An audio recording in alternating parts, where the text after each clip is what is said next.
सत्र 2 मिलेंगे डॉक्टर रोमिला वर्मा और प्रभजोत कौर से। बातचीत कर रहे हैं संदीप कुमार सिंह, जो MBA हैं PMP, CSC MP और डायरेक्टर हैं सप्लाई चेन मैनेजमेंट में। एकल शिक्षा अभियान और बच्चों की शिक्षा के अभियान से जुड़े हुए एक साहित्यकार हैं। आइए देखते हैं।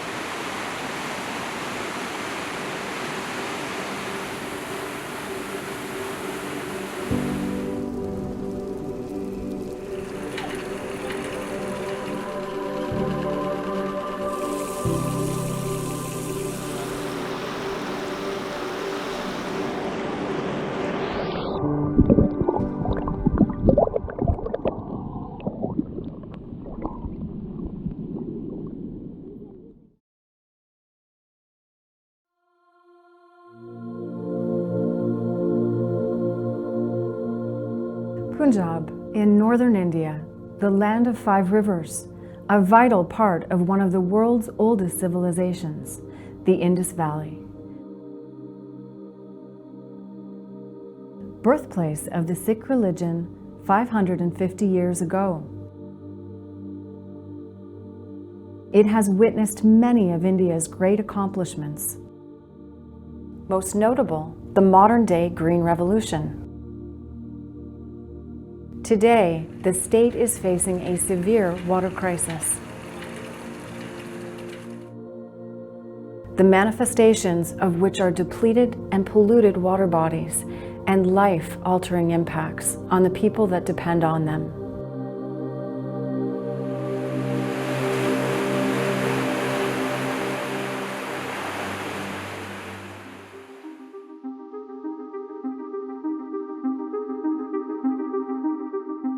As the world is brought to its knees by a virus, best line of defense is hand washing with soap. How is it possible for millions of people to wash their hands when they do not even have access to safe drinking water, the basic necessity of life? Clean and sanitary habits are the first line of defense to beat the coronavirus. Then what happens to 2 billion people without access to sanitation? We have reached this state by looking at water and its role in our life through a very narrow lens, merely as an economic commodity.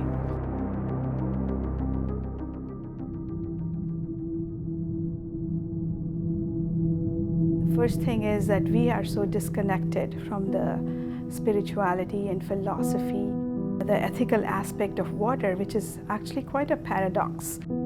The way we treat water, we not only disregard it, I feel that sometimes we don't even see water. It's kind of an invisible thing. We take it for granted.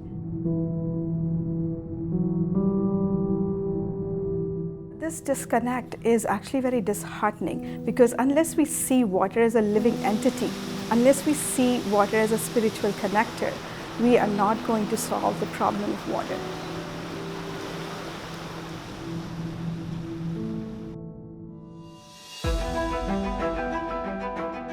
The water issues we are facing today are because of our failure to consider the complexity of the water system. If we want to establish a sustainable water system, it needs to stand on 4 firm pillars. Understanding the foundations of each pillar will also offer solutions to the water crisis. These 4 pillars need to come together and unite to support the water tank we build on top.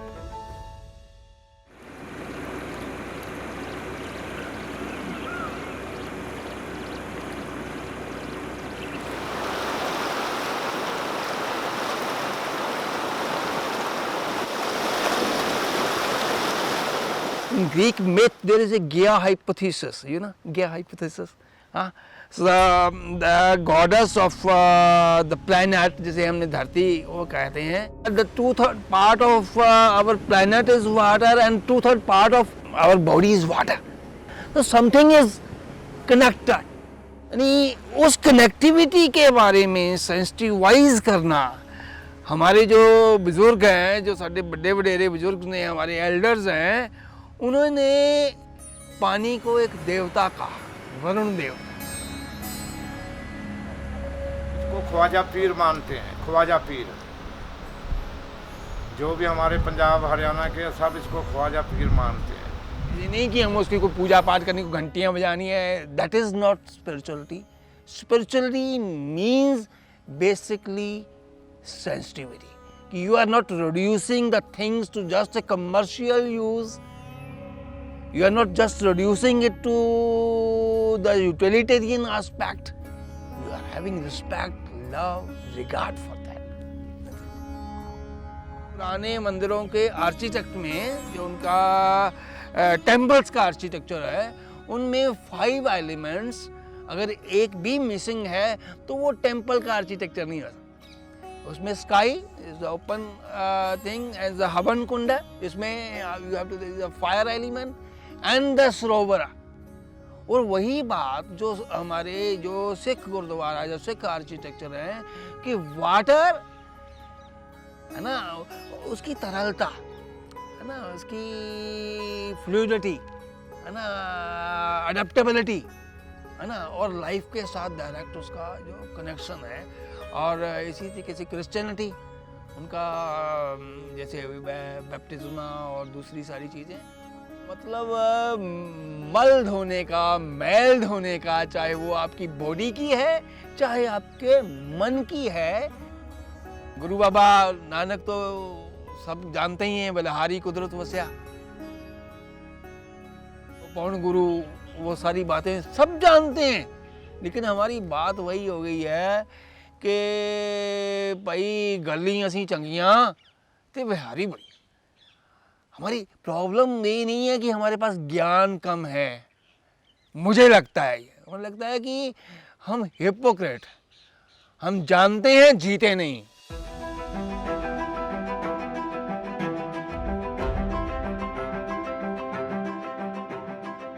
Air pollution और water pollution और whatever the environmental disasters देख रहे हैं अपने आसपास में, they are just the reflection of our inner pollution, pollution of our mind, our soul. We are so commercialise. अगर आप पंजाब के पानियों की जो दुर्गति है वो देखना चाहते हैं, तो आपको कहीं ना कहीं उसे ग्रीन रेवोल्यूशन के साथ और जो हमारी जो प्रॉफिट ओरिएंटेड को सोल जो क्राइटेरिया है ना, हमारा जीवन में कितने कामयाब हुए हैं या कितने नाकामयाब हुए हैं, जब उसको सिर्फ एक गज से मेजर किया जाएगा कि आपने क्या कमाया, in monetary sense, in the sense of prestige and power and दो थिंग्स, तो भैया आपकी कॉस्ट अकाउंटिंग तो वही है। और जितना आपकी कॉस्ट कम होगी उतना आपका प्रॉफिट ज़्यादा होगा। तो फिर आप किसी को कैसे कहेंगे कि भैया भी आप अपना पानी जो है, गंदा पानी जो है, वो नदी में मत फेंको, क्योंकि उसकी तो कॉस्ट बढ़ेगी, तो उसकी कॉस्ट बढ़ेगी ना। तो फिर हमें जब तक अपनी कॉस्ट अकाउंटिंग चेंज नहीं करते, जब तक हम अपनी डायरेक्टली सेंसिटिविटी पे काम नहीं करते हैं, तो ये काम, बीइंग एन आर्टिस्ट, मेरे हिसाब से आर्ट का काम लोगों की सेंसिटिविटी को डीपन करना है, उसको शार्पन करना है ना, उसको रिजरेक्ट करना है, ठीक है ना। तो अगर वो काम हो जाएगा तो फिर किसी प्रोपेगेंडा की, if you are actually, your mind is fresh, you are being sensitive, you can't believe.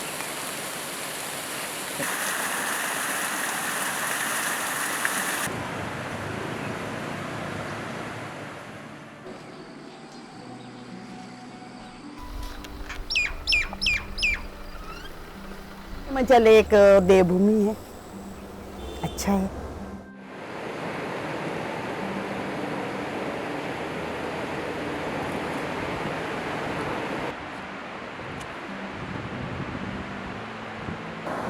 पानी के बारे में ऐसे कि भी आगे जो है गंदा जाता है, क्यों हम लोग कूड़ा कबाड़ इसमें डालते हैं, गंदा हम इसमें डालते हैं, इसीलिए पानी गंदा हो जाता है। यही हमारे लिए बीमारी पैदा हो जाती है। पानी के बगैर तो कुछ नहीं है।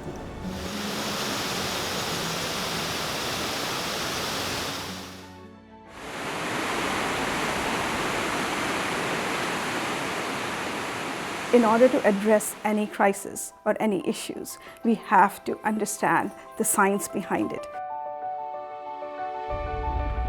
The hydrological cycle is the engine that runs the weather and climate. The water science is complex. We are yet to fully comprehend the interconnection of water science, especially the morphology of the river system.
मित्रों, नमस्कार। मेरा नाम है संदीप कुमार। विश्व रंग के इस सत्र में आपका बहुत स्वागत है। जैसा आप जानते हैं, विश्व रंग एक ऐसा प्रायोजन है जिसे कि रविंद्रनाथ टैगोर विश्वविद्यालय के तहत में पूरे दुनिया में आयोजित किया जा रहा है और खास करके कनाडा में हमारी जो सहयोगी संस्था है वह है हिंदी राइटर्स गिल्ड। इनके तत्वावधान में इस सत्र में आपका बहुत हार्दिक स्वागत। यह एक ऐसा विषय है जो आपके और हमारे सभी के जीवन से काफी गहरा संबंध रखता है और इस कार्यक्रम में हमारे जो प्रतिभागी हैं उनका परिचय कराते हुए मुझे बेहद ही खुशी हो रही है। हमारे साथ में हैं डॉक्टर रोमिला वर्मा और प्रभजोत कैंथ जी। रोमिला जी, प्रभजोत जी, आपका हमारे इस सत्र में बहुत स्वागत है। बहुत धन्यवाद।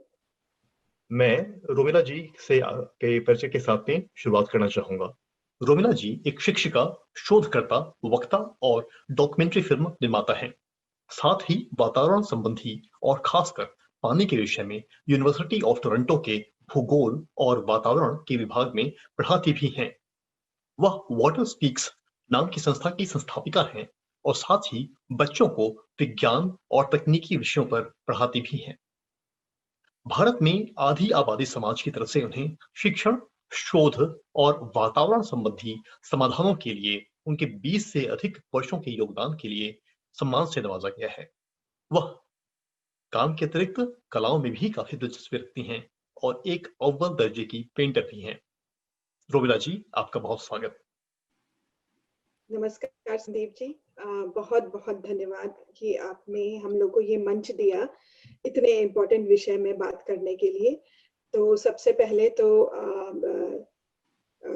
रविन्द्रनाथ टैगोर यूनिवर्सिटी के बहुत आभारी हैं, हिंदी राइटर्स गिल्ड और काउंसलेट जनरल के ऑफिस जो यहाँ टोरंटो में है, उनको बहुत बहुत आभार ये कार्यक्रम प्रस्तुत करने के लिए। बहुत धन्यवाद आपको भी।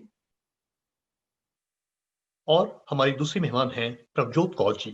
प्रभजोत जी यानी प्रभ एक शोधकर्ता और साथ ही डॉक्यूमेंट्री फिल्मों की निर्माता निर्देशिका भी हैं। साथ ही मानव अधिकारों और वातावरण संबंधी विषयों में काफी सक्रिय रही हैं। प्रभजोत जी सामाजिक और वातावरण संबंधी विषयों में कार्यरत रही हैं और उन्होंने प्लैनेट वन फाउंडेशन की स्थापना की, जिसका मिशन विश्व में ऐसे समुदायों के साथ में काम करना है जहां पर वातावरण संबंधी चुनौतियां हैं।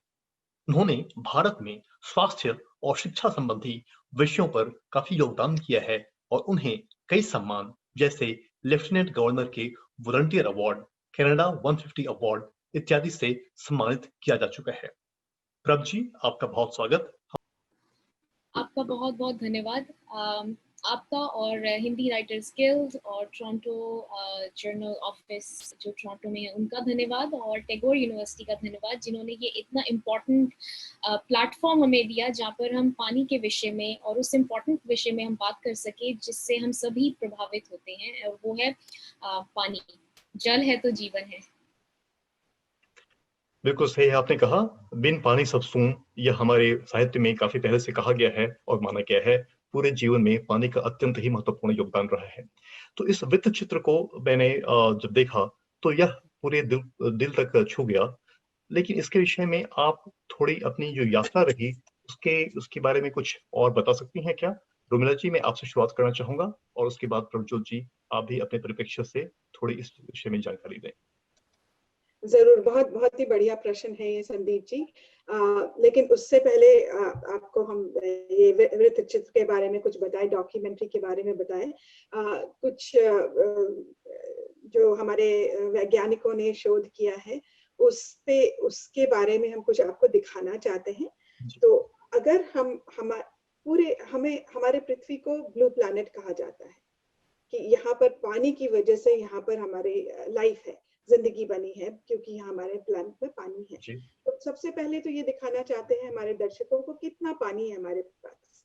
तो अगर दुनिया के सारे जल को इस एक ग्लास में रख ले, मतलब आप समुद्र, लेक और नदियां, झीलें, तालाब जो भी है सबको इसमें रख लिया हमने, ठीक है। तो इसमें हमारा जो प्लैनेट है वो 70% पानी है और 30% जो है वो स्थल है या लैंड है। तो उसमें से सारा पानी इस ग्लास में हमने डाल लिया। तो 97% जो पानी है, ये ठीक से नहीं लिखा है, वो समुद्र का पानी है। 97%, 97% उसको आप निकाल दीजिए। लेकिन वो पानी भी बहुत जरूरी है क्योंकि उसकी वजह से हमारा जो क्लाइमेट है वो क्लाइमेट इंजन है। हमारा जो ये जल चक्र है उसकी वजह से वो चलता है, हमारे समुद्र के पानी की वजह से। तो बहुत जरूरी चीज है वो। तो लेकिन जो हम लोग जो स्थल पे मनुष्य, जानवर, पशु पक्षी जो है स्थल पे रहने वाले, लैंड पे रहने वाले, वो सिर्फ ये 3%, आपको इसमें दिखाई भी नहीं दे रहा होगा 3%, बहुत ही थोड़ा है ये 3%। तो उस 3% में भी संदीप जी जब आप देखें तो 2%, 2.2 समझ लीजिए आप, 2.2% पानी जो है या तो हमारे ग्लेशियर्स में है, या तो हमारे ग्राउंड वाटर में है, या तो परमानेंटली फ्रोजन ग्राउंड में है। तो वो भी 2.2 को आप निकाल लीजिए।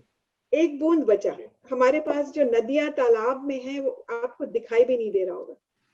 एक बूंद 0.8% बचा पानी, फ्रेश वाटर, जो हमारे लैंड, हमारे स्थल में काम आता है, वो सिर्फ 0.8% है। तो ये जानना बहुत जरूरी है कि हमारे पास पानी उतना नहीं है। हमारे मन में जैसे हम लोग बात करते हैं कि पानी जो है बहुत ही अनंत, अपार, ढेर सारा पानी, हम सागर को मानते हैं कि एकदम अपार सागर है और पानी बेइंतहा है हमारे पास। लेकिन ऐसा सही बात नहीं है। हम लोग के पास पानी जो है वो परिमित है, यानी कि फाइनाइट है। वही पानी जो है वो जल चक्र के थ्रू सारे संसार में घूम रहा है। तो आप देखिए ये एक बूंद पानी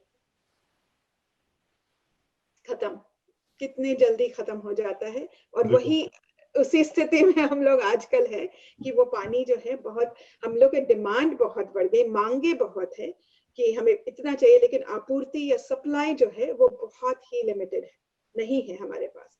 तो ये था हमारे डॉक्यूमेंट्री का जो मेन फोकस कि क्या किया जाए।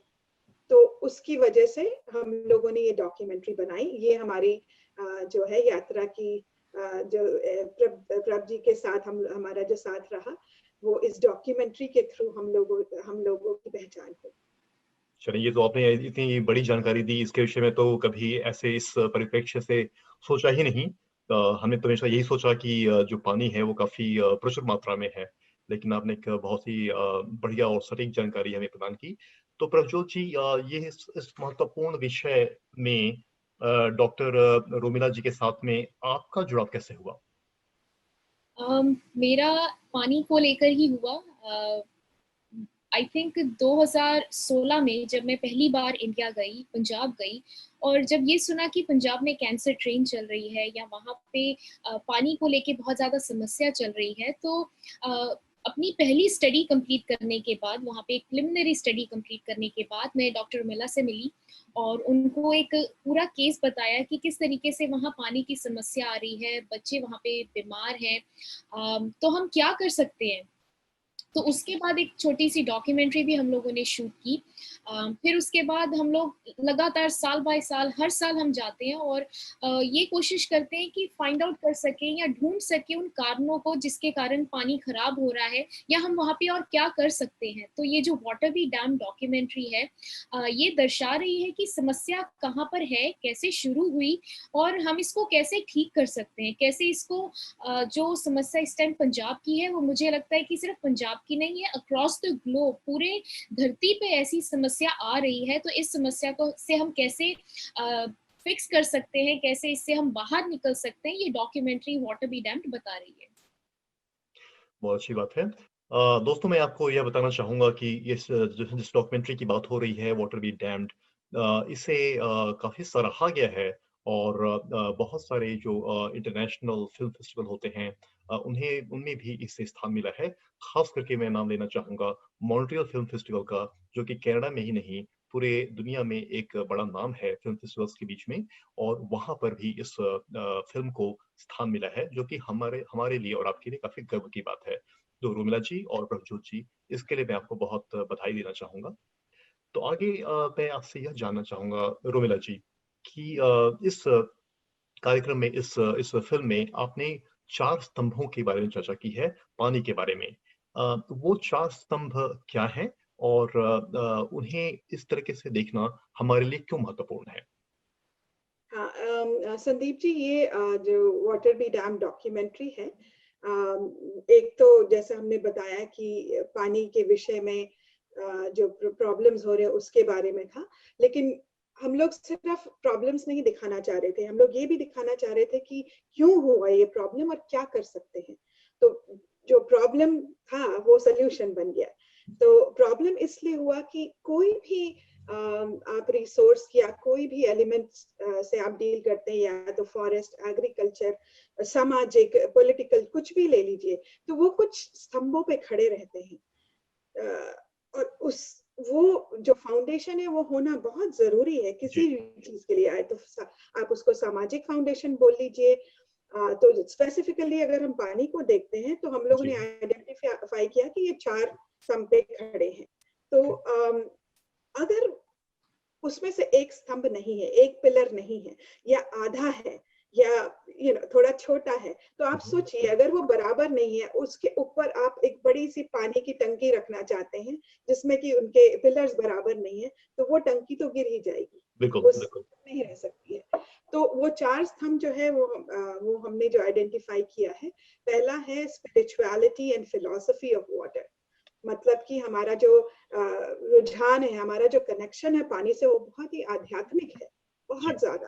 आप ये सोचे कि हमारे जितने भी प्राचीन जो सिविलाइजेशंस हैं, वो सब सभ्यता जो है, वो इंडस वैली ले लीजिए, चाहे आप इजिप्शियन ले लीजिए, सुमेरियन, मेसोपोटामिया, ये आपके चाइनीज सिविलाइजेशन, वो एक नदी से जुड़े हुए हैं, या तो इंडस रिवर से, या तो नाइल रिवर से, या तो टिग्रिस यूफ्रेटिस से, एक रिवर से जुड़े हुए। तो हर हमारी जो प्राचीन सभ्यता है वो पानी के पास से बड़ी हुई है। तो हम लोग कनेक्टेड है पानी से बहुत ही एक बीजीय स्तर पे या सेमिनल स्तर पे बहुत कनेक्शन है। वो कनेक्शन जो है वो एकदम टूट गया है। तो जैसा कि आप अभी आप जब डॉक्यूमेंट्री दिखाएंगे, उसमें हमने जो शुरुआत की है कि पानी अदृश्य हो गया है, हम उसको देखते नहीं, उसको महसूस नहीं करते हैं, वो बन गया है कमोडिटी। एक इकोनॉमिक गुड कि अच्छा इससे निकालो फेंको, कोई ना कोई इसको देख लेगा, पानी खुद ही अपने आप को साफ कर लेगी या सरकार कर देगी, या हम लोग जो वो कनेक्शन है पानी के जो आध्यात्मिक कनेक्शन है उसको भूल गए हैं।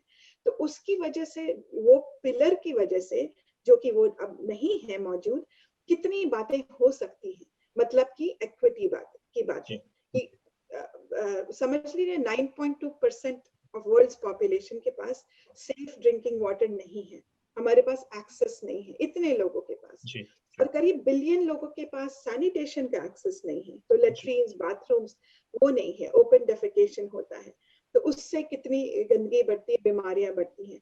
2.5 मिलियन पीपल, ऐसा कि हमारे यूनाइटेड नेशंस एनवायरनमेंट प्रोग्राम ने बताया है, हर साल मरते हैं।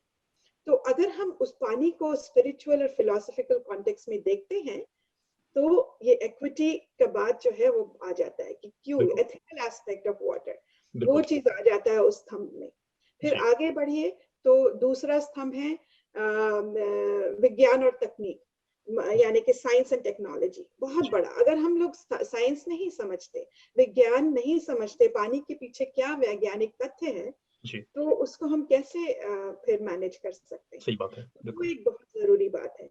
और टेक्नोलॉजी बहुत जरूरी, क्योंकि हम लोग फिल्ट्रेशन, पानी साफ करते हैं, वेस्ट वाटर ट्रीटमेंट करते हैं, कितनी बड़ी बड़ी योजनाएं बनाते हैं, इरिगेशन है, ग्राउंड वाटर है, उसको टेक्नोलॉजी को जानना जरूरी है, उसको पनपना जरूरी है। जी हाँ। और तीसरा स्तंभ जो है वो है हमारा इकोनॉमिक, जैसे रीजन, सप्लाई डिमांड, तो हमारी आपूर्ति और मांग क्या है, कौन उसको फाइनेंस करता है, तो कितने पैसे लगते हैं, बहुत ही कैपिटल इंटेंसिव वाटर सेक्टर है, बहुत उसमें आपको फाइनेंस करना पड़ता है, ये सब चीजों के लिए कौन करता है, कहाँ से पैसे आते हैं, उसके बारे में अगर हम लोग उसको नहीं समझेंगे और सोचेंगे तो क्या होगा कि सब प्राइवेटाइज हो जाएगा। जी हाँ। प्राइवेटाइजेशन का बॉटम लाइन क्या होता है, प्रॉफिट। पानी को कभी भी हम लोग प्रॉफिटेबल यूनिट नहीं मान सकते हैं, ये हमारा जो है बेसिक ह्यूमन राइट है। 2010 में यूनाइटेड नेशन ने पानी को बेसिक ह्यूमन राइट डिक्लेयर किया है, तो वो समझना जरूरी है। सिर्फ सप्लाई डिमांड पे हम लोग निर्भर नहीं कर सकते। और जो चौथा और बहुत ही इंपॉर्टेंट स्तंभ है, जो कि आधा है मेरे ख्याल से, वो पूरा लंबा, जो असली स्तंभ है वो इकोनॉमी सप्लाई डिमांड में टिका हुआ है। अच्छा। और बाकी सब स्तंभ जो है वो थोड़े से छोटे मोटे हैं। पहला तो है ही नहीं, स्पिरिचुअल कनेक्शन वाला स्तंभ तो है ही नहीं, क्योंकि वो हम लोग फिर उसको पॉलिसी में इनकॉर्पोरेट नहीं कर पाते हैं। जी हाँ। तो मैनेजमेंट, पॉलिसी, गवर्नेंस, तो ये सब चीजें जो है वो बहुत जरूरी है। जो चौथा स्तंभ है बहुत मजबूत होना जरूरी है, और ये ज्यादातर पब्लिक सेक्टर जो है वो कंट्रोल करना चाहिए वाटर को, पानी को, ताकि प्राइवेटाइज ना हो पाए, पानी जो है कमोडिटी ना बन जाए। तो ये 4 स्तंभ है जो हमने इन्वेस्टिगेट किया है इस डॉक्यूमेंट्री में। जी, बहुत अच्छी बात है। सोचने का आपने काफी एक नया तरीका सिखाया इसके विषय में, पानी के बारे में। मेरे ख्याल से हमें से कई लोगों ने इस तरह से कभी विवेचन नहीं किया होगा, ऐसे इस तरीके से हमने कभी ज्यादा सोचा नहीं। लेकिन आप बिल्कुल सही कह रही हैं कि कोई भी भवन है, कोई भी इमारत है, अगर उनके स्तंभ बराबर नहीं है और समान तरह से विकसित नहीं है और सशक्त नहीं है, तो वह भवन ज्यादा समय तक टिक नहीं पाएगा। कहीं ना कहीं वहां पर दरार आ सकती है या कभी वो धराशायी हो सकता है। तो यह बात आपने काफी अच्छी बताई डॉक्टर वर्मा जी। तो प्रभजोत जी, आप मेरे ख्याल से पंजाब से ताल्लुक रखती हैं, और इस डॉक्यूमेंट्री में पंजाब के विषय में काफी चर्चा हुई है। पंजाब का जहाँ तक लोगों के बारे में, खास करके भारत में लोगों की जानकारी है, एक समृद्ध प्रांत है। वहाँ पर हरित क्रांति काफी अच्छे तरीके से हुई, और उसका जो फल है, उसका जो परिणाम है, पूरे देश को मिला। वो हमारे लिए एक सुखद अनुभव रहा। लेकिन साथ में इस डॉक्यूमेंट्री में कुछ ऐसे साइड इफेक्ट कह लें, या कुछ ऐसे असर के बारे में भी चर्चा हुई है, जो कि कई बार हमारी आंखों के सामने स्पष्ट नहीं हो पाता। तो आप इस विषय में क्या हमारे साथ में साझा करना चाहेंगी? पंजाब में कौन सी ऐसी चीजें हुई जो कि हम देख नहीं पा रहे, लेकिन शायद वहां पर एक दूरगामी असर उसका असर कर रहा है? इसके विषय में आप कुछ बताएं। जी, पंजाब की जब बात आती है तो पंजाब मतलब 5 नदियों की जो धरती है उसको पंजाब कहा जाता है, इसलिए उसका नाम पंजाब पड़ा। जी। और ग्रीन क्रांति या फिर अगर मैं कहूँ कि ग्रीन रेवोल्यूशन, हरी क्रांति, उसके बाद पंजाब का जो वाटर लेवल था, या जो मैं पानी के टेबल की बात करती हूँ, जो ग्राउंड वाटर है उसका जो स्तर है बहुत ही नीचे चलता चला गया। और उसके बाद जो फ्री बिजली है जब किसानों को मिलनी शुरू हुई, तो जैसे रोमेला जी ने कहा कि हम वो नहीं सोच पाते कि जब हमें फ्री की चीज मिलती है कि उसको कैसे हमें इस्तेमाल करना है। तो ये एक कारण था। दूसरा कारण ये है कि वहाँ पे मैनेजमेंट प्रॉपरली पानी की नहीं हो रही, जिसका कारण ये है कि पंजाब के 145 जो ब्लॉक्स हैं वो डार्क जोन में है। डार्क जोन का मतलब ये है कि आने वाले 10 सालों में वहाँ डे जीरो आने वाला है, वहाँ पानी जो है वो खत्म हो जाएगा।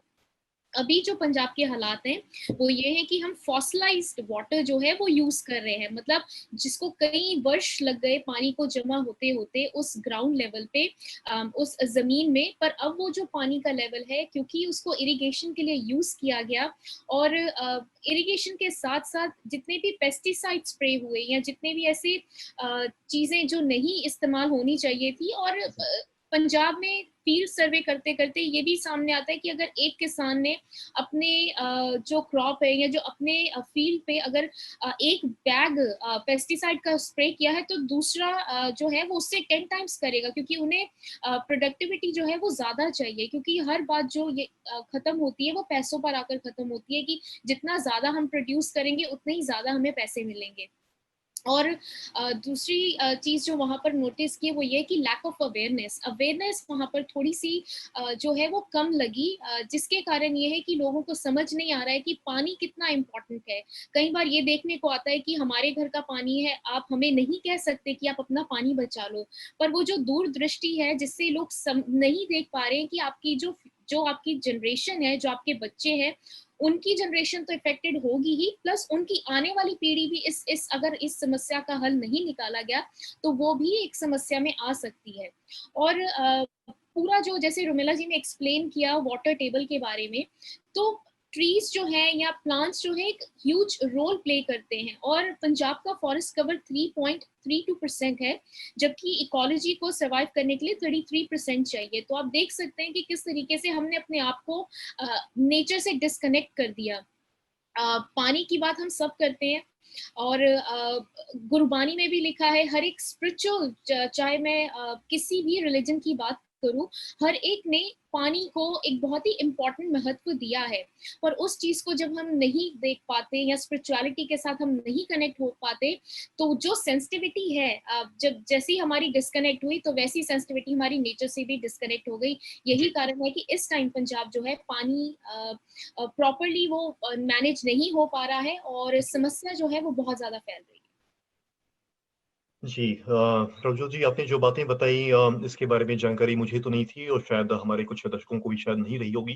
लेकिन जो बातें आप बता रही हैं, शायद वह सिर्फ पंजाब के बारे में नहीं, देश के कई अन्य भागों के बारे में भी सच होंगी, विश्व के कई अन्य भागों के बारे में भी सच होंगी।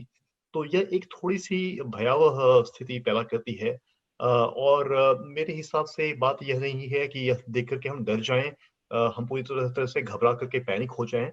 लेकिन आई थिंक बात ये है कि हम इस चीज़ को सही मायने में समझ करके किस तरीके से इस पर हम कार्यरत होते हैं, किस तरीके से हम इसमें कदम उठाते हैं। तो रोमिला जी, आपका आपसे मैं यह सवाल करना चाहूँगा कि आप क्या यहाँ पर कुछ आशाएँ देखती हैं? क्या हमारे समाज में लोग कुछ ऐसे काम कर रहे हैं जिससे कि आपको मन में थोड़ी आशा जगती है, आपको लगता है कि काम कुछ सही हो रहा है? और अगर ऐसा कुछ है तो आप हमारे साथ साझा करें, ताकि जो बाकी लोग हैं उन्हें इसके बारे में जानकारी हो, उससे प्रेरित हों और शायद वह भी अपने यहाँ पर इसके बारे में इस तरह से ही काम करना शुरू कर सकें। तो आप कुछ इसके बारे में अपने जो आपके ऑब्जर्वेशन है, आपके आपकी जो जानकारी है, उसके बारे में थोड़ी चर्चा करें। हाँ, ज़रूर। बहुत अच्छे-अच्छे काम हो रहे हैं वहाँ पर और भारत में, और सब स्तर के लोग लगे हुए हैं इसके पीछे। तो कुछ है, एक तो जल शक्ति कार्यक्रम चल रहा है जो कि बहुत ही अच्छा, बहुत ही सुंदर, बहुत बढ़िया काम वो लोग कर रहे हैं। यूनिसेफ वहाँ पर बहुत एंगेज्ड है इंडिया में। तो उन लोग का है सस्टेनेबल डेवलपमेंट गोल उन्होंने तैयार किया है। और उस पहले ये मिलेनियम डेवलपमेंट गोल होता था, 2015 में खत्म हुआ। तो अब इस गोल में पानी एक बहुत ही महत्वपूर्ण उनका मिशन है, उस पानी के स्थिति को सुधारना। तो वो लोग भी बहुत एंगेज्ड है और सारी दुनिया में। और आपने सही कहा संदीप जी, ये सिर्फ भारत का ही प्रॉब्लम नहीं है, ये सारे दुनिया में पानी का जो इशू, इवन यहाँ हमारे नॉर्थ अमेरिका में, कनाडा में, वैसे तो हम लोग बोलते हैं कि कनाडा हम लोग बहुत फॉर्चुनेट है कि यहाँ फ्रेश वाटर की कोई कमी नहीं है, लेकिन यहाँ भी इंडिजिनस कम्युनिटीज में बहुत बुरा हालत है पानी का। और सदर्न यूनाइटेड स्टेट जो आप देख रहे हैं, वहां पर ड्राउट और सूखा ये सब पड़ा हुआ है। तो कुछ और प्रोग्राम हैं, वेल्स फॉर इंडिया करके हैं, तो वो लोग भी बहुत अच्छा काम कर रहे हैं इसके बारे में। और प्राइम मिनिस्टर का कृषि संस्थान योजना है, तो उन्होंने उसके अंतर्गत ये काम हो रहा है कि सिंचाई के ऊपर इरिगेशन को कैसे इम्प्रूव किया जा सकता है। तो कई पॉलिसीज वगैरह इनेक्ट तो हो रहे हैं। और पंजाब में करीब 6 इस तरह के कार्यक्रम चल रहे हैं, जहां सिंचाई पे बहुत जोर दिया जा रहा है। और दूसरी बात, पंजाब में और पूरे मेरे ख्याल से उत्तर भारत में वहां पर जो नेचुरल रूप से आर्सेनिक और यूरेनियम पाया जाता है। ये नेचर ही ने ही ऐसा जियोलॉजिकल स्ट्रक्चर बनाया है पानी का। तो हमारा जो भूजल है या ग्राउंड वाटर, तो उसमें ये आर्सेनिक पाया जाता है। तो उसके ऊपर भी बहुत इस तरह के इंटरनेशनल कोलैबोरेशन पे काम हो रहा है। तो ये जो आर्सेनिक वाला जोन है, वो पाकिस्तान, नॉर्थ इंडिया होते हुए वेस्ट बंगाल में और बांग्लादेश में बहुत ज्यादा प्रबल है। उसकी वजह से बहुत लोगों को बीमारियां फैलती हैं। ग्राउंड वाटर का पानी जब निकालते हैं, और ग्राउंड वाटर में अगर आर्सेनिक है, तो सबसे बड़ी चीज जो नहीं करनी चाहिए, पानी बॉयल नहीं करना चाहिए, खाने के लिए इस्तेमाल नहीं करना चाहिए, क्योंकि आर्सेनिक भरा हुआ पानी आप उबालते हैं तो वो कॉन्सेंट्रेट हो जाता है और पॉइजनस हो जाता है। तो तरीके हैं आर्सेनिक निकालने के, लेकिन महंगे हैं। उस वजह से कि हमने बात किया था फाइनेंसिंग कौन करेगा ये सब का, तो उसकी वजह से बहुत ज्यादा हेल्थ प्रॉब्लम्स है। पंजाब में रब ने कहा कि कैंसर ट्रेन चलते हैं ये आर्सेनिक और यूरेनियम की वजह से पानी में, उस और भी कई कारणों से कैंसर की संख्या बहुत बढ़ गई है। तो ये सब के ऊपर भी थोड़ा बहुत काम हो रहा है। तो ये योजनाएं जो चल रही हैं, बहुत कुछ चल रही है, लेकिन इतने तादाद में प्रॉब्लम है कि उसके लिए सोल्यूशन भी उतनी ही बड़ी संख्या में करने की जरूरत है। जी, आपने बिल्कुल सही बात कहा कि इसके बारे में जानकारी जितनी ज्यादा फैलेगी, उसके साथ में लोग इसके बारे में सजग होंगे, और साथ ही हमारे समाज पर और शायद हमारी सरकार पर भी इस बात के लिए एक सकारात्मक दबाव बने, जहां पर लोग इसके विषय में सोचना प्रारंभ करें। तो प्रभ जी, मैं आपसे यह जानना चाहूंगा कि अगर हम इस बारे में बात करें कि किस तरीके से हमारी जो सरकार है, हमारे जो प्रतिनिधि हैं वहां पर, उन्हें किस तरह के कदम उठाने चाहिए जिससे कि इस समस्या के बारे में हमारी आने वाली जो पीढ़ी है उनके लिए कुछ अच्छा काम हो सके, उनके लिए एक अच्छा भविष्य बन सके। इसके बारे में आपके क्या विचार हैं? मुझे लगता है कि कोई ज़्यादा महत्वपूर्ण स्टेप्स लेने की जब हम बात करते हैं, तो छोटे-छोटे स्टेप्स लेकर भी हम बहुत कुछ कर सकते हैं।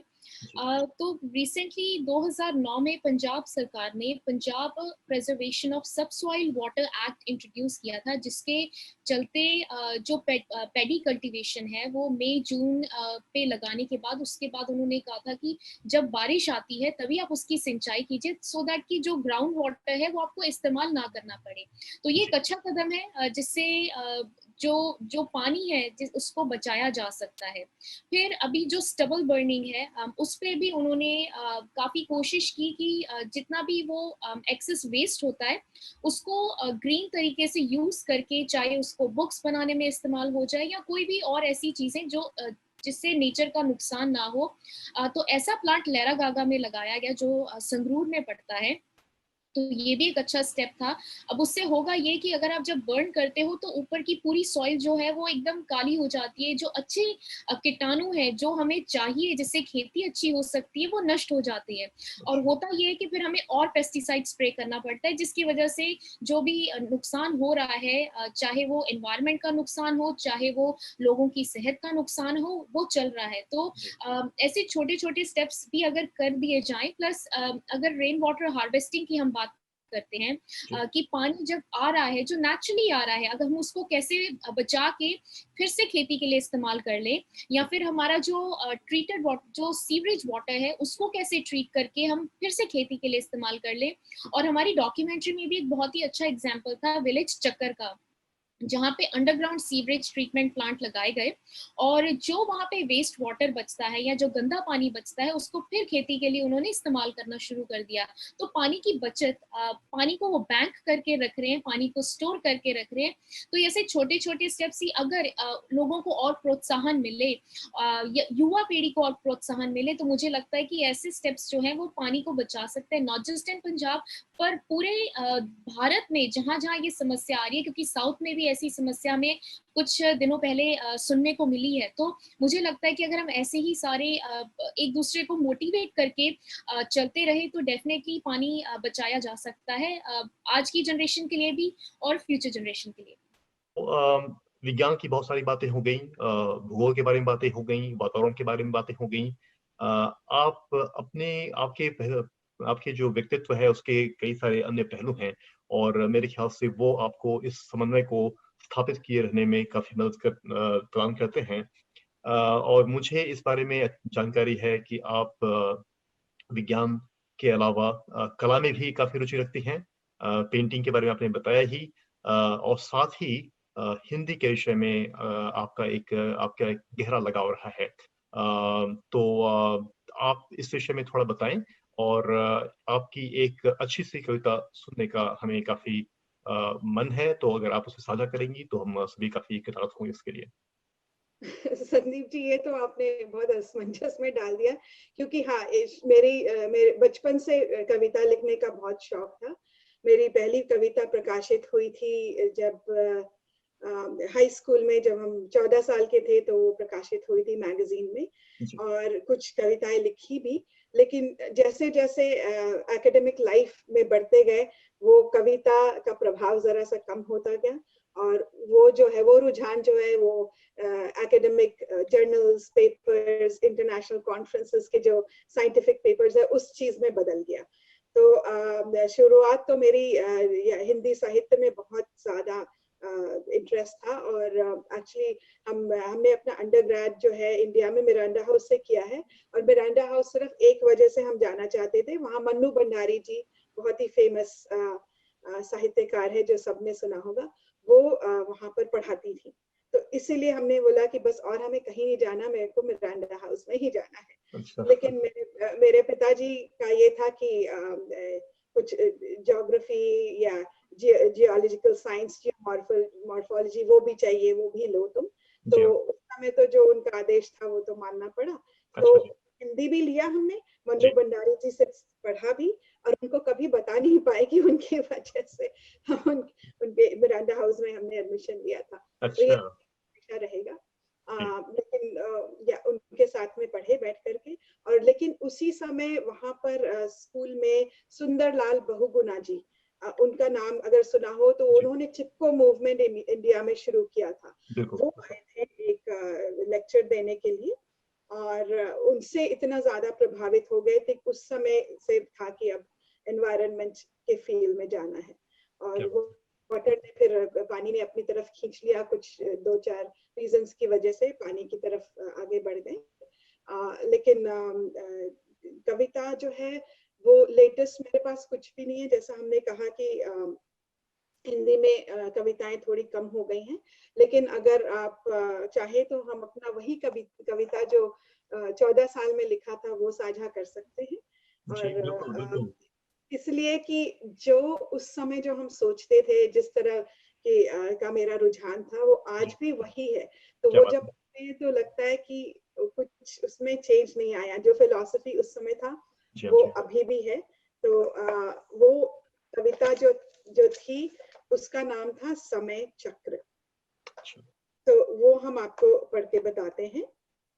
निर्निमेष बैठी उपवन में, निरख रही थी वह मंजुलता, स्वप्निल स्नेहिल नैनों से पीती थी विवल मादकता। कलियों की अल्हड़ अटखेली, मधुकर से वह उपवन सारा, लुटा रहा था देख अकिंचन, अग जग को सौरभ सारा। कोकिल की कूजन, नभ की वह विविध भंगिमा वलियत लाली, तन मन को करती थी पुलकित, वसुधा थी मानो मतवाली। सहसा लगा एक झटका सा, बुलबुल चीखी धरती डोली, कांटों से दो चाक कलेजा, तड़प रही थी कैसी भोली। ऐसा ही अवसान जगत का, जो आया निश्चय जाएगा, जिन्हें निरख कर झूम रही हूँ, उनका साया उठ जाएगा। समय चक्र गतिमय है ऐसा, मले पवन छू छू कहता है, वृथा गर्व अभिमान, वृथा गर्व अभिमान, अंत में सुकृति प्रेम केवल रहता है, सुकृति प्रेम केवल रहता है। क्या बात है, क्या बात है। इतनी खूबसूरत कविता आपने उतने छोटी आयु में आपने लिखा, इसका विश्वास नहीं हो पाता, लेकिन ये अत्यंत ही मन को छू जाने वाली कविता है। शब्दों का जो आपने चयन किया और जिस तरह से आपने भावनाओं में एक प्रवाह रखा है, वह वाकई दिल को छू जाता है। बहुत ही अच्छी कविता, बहुत ही बढ़िया पेशकश और आपका काफी अच्छा पाठन भी। रुमिला जी, बहुत धन्यवाद इसके लिए। धन्यवाद। तो जी जी, तो प्रभजोत जी, मुझे पता चला है कि एक डॉक्यूमेंट्री फिल्म मेकर और एक एक्टिविस्ट होने के अलावे आपके व्यक्तित्व का एक और पहलू है कला के विषय में, और शायद आप पंजाबी साहित्य से थोड़ा ताल्लुक रखती हैं। तो अगर आप भी लगे हाथों इस विषय में कुछ अपनी तरफ से अगर पेश करना चाहेंगी तो आपका बहुत स्वागत है।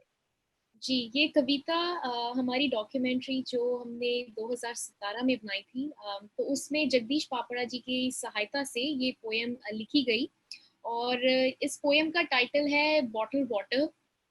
और पोएम ऐसे है कि पी बोतल दा पानी, ना हाका मार गुलामी नू, पंज नदियां दी धरती एक दिन तरसू पानी नू, नदियां नाले पंजाब मेरे दे सुकदे जांदे ने, निगाह मार के वेखो पानी मुकदे जांदे ने, जहर घोलते कातो पानी दी जिंदगानी नू, पंज नदियां दी धरती एक दिन तरसू पानी नू, बुढ़ा दरिया गंदे नाले विच बदल गया है, नानक दी बई नू गंदा पानी निगल गया है, कातो भुल गए पवन पिता दे वाक रूहानी नू, पंज नदियां दी धरती एक दिन तरसू पानी नू, ओ पानी बिना पंजाब दी हस्ती नहीं कोई रहनी, उजड़ जाएगा भलिया लोका मस्ती नहीं कोई रहनी, हुन तो ही ठलना पऊगा समय दी रफ्तार तूफानी नू, पंज नदियां दी धरती एक दिन तरसू पानी। क्या बात है। कविता के तौर पर आपने एक इतनी अच्छी बड़ी बात हम सभी के साथ में साझा की। यह बिल्कुल सटीक है, और यह एक बात है जो कि हम सभी को अपने मन में बिठा लेनी चाहिए कि बिना पानी के हम तरस कर रह जाएंगे, बिना पानी के सब कुछ सूना हो जाएगा। तो ये आपने एक बहुत ही अच्छी बात कविता के तौर पर बताई। प्रभ जी, बहुत बहुत धन्यवाद।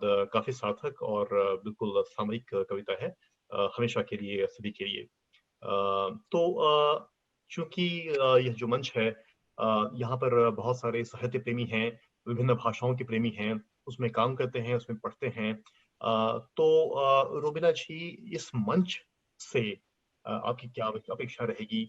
जो साहित्य प्रेमी समाज है, समुदाय है, वह आपके इस अत्यंत महत्वपूर्ण मिशन में किस तरह से योगदान कर सकता है? उनके लिए आपके मन में किस तरह की अपेक्षाएं या आशाएं हैं? आप थोड़ा उसके विषय में भी चर्चा करें। जरूर संदीप जी, एंड बहुत अच्छा आपने ये प्रश्न किया, एंड ग्लैड कि आपने पूछा ये, क्योंकि ये तो हम बताना चाह रहे थे कि एक तो ये रविन्द्रनाथ टैगोर का प्लेटफॉर्म है, और चूंकि मेरी पैदाइश कलकत्ते में हुई, मेरा हाई स्कूल कलकत्ते में हुआ, तो वो जो भाषा के प्रति जो मेरा अटैचमेंट है, और जो आप लोग काम कर रहे हैं हिंदी राइटर्स गिल्ड के थ्रू और ये विश्व रंग के मंच के थ्रू, भाषा का प्रचार बहुत जरूरी है, क्योंकि कितनी भाषाएं हैं और खास करके इंडिजिनस भाषाएं दुनिया की जो अब मर गई हैं, खत्म हो गई हैं और खत्म हो रही हैं, जो कि नहीं होना चाहिए।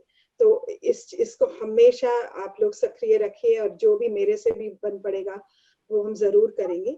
लेकिन जहाँ तक कि हम लोग का आपस में जो एक पार्टनरशिप की बात है, आपके पास सबसे ज्यादा ताकतवर चीज है आपके हाथों में, आपकी कलम। तो उस कलम का इस्तेमाल करके, इस मंच को इस्तेमाल करके उसको जरूर आगे बढ़ाइए।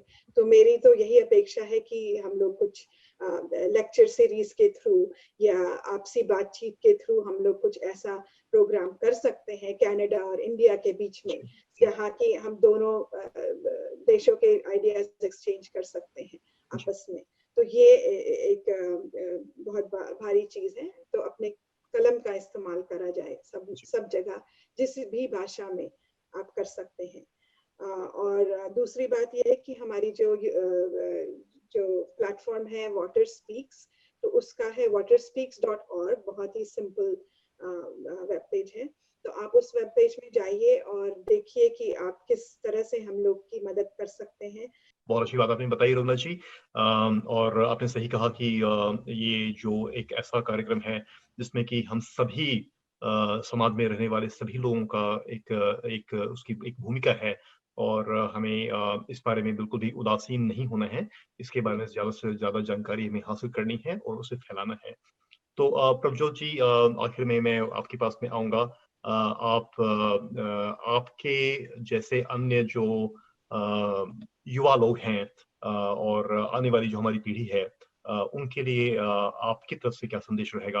आप किस तरह से उन्हें इस मिशन में जोड़ना चाहेंगी? मेरे लिए सिर्फ एक मैसेज है, और वो ये है कि जितना हम पानी के बारे में बात करेंगे या जितना हम इस चीज़ को समझने की कोशिश करेंगे कि पानी जो है वो हम सबके लिए है, एक सेक्रेड रिसोर्स है। और जिस तरह मैंने पहले कहा कि अगर हम स्पिरिचुअलिटी के साथ कनेक्टेड रहते हैं, या अगर हम पानी को ये समझें कि ये हमारा राइट है, अगर हमारा राइट है तो हमारे आसपास के सभी लोगों का राइट है कि उनको भी साफ सुथरा पानी मिले। तो हम सबको काम करना पड़ेगा। और वाटर स्पीक्स की वेबसाइट पर जाके जितने भी प्रोजेक्ट्स हैं आप उनके साथ जुड़ सकते हैं और अवेयरनेस क्रिएट करने में हमारी सहायता कर सकते हैं। क्योंकि मुझे लगता है कि जितनी ज़्यादा हम अवेयरनेस क्रिएट करेंगे उतना ही ज़्यादा इस चीज़ पे चर्चा होगी, और जितनी चर्चा होगी उतना ही लोगों को समझ में आएगा कि हम किस तरीके से पानी को बचा सकते हैं। क्योंकि जब बात ही नहीं होगी तो हम सोल्यूशन क्या निकालेंगे? तो सोल्यूशन निकालने के लिए बात करनी ज़रूरी है, और बात करने के लिए सबको एक साथ आना ज़रूरी है। और मुझे लगता है कि ये मंच इतना अच्छा रहा जहाँ पर हम लोग ये सब बातें अपनी प्रेजेंट कर पाए। अब ये जो जितने दर्शक है, अब ये उनके ऊपर है कि वो हमारे साथ इस मिशन में, जिसका नाम है रिवाइव वाटर, हम कैसे जुड़ सकते हैं।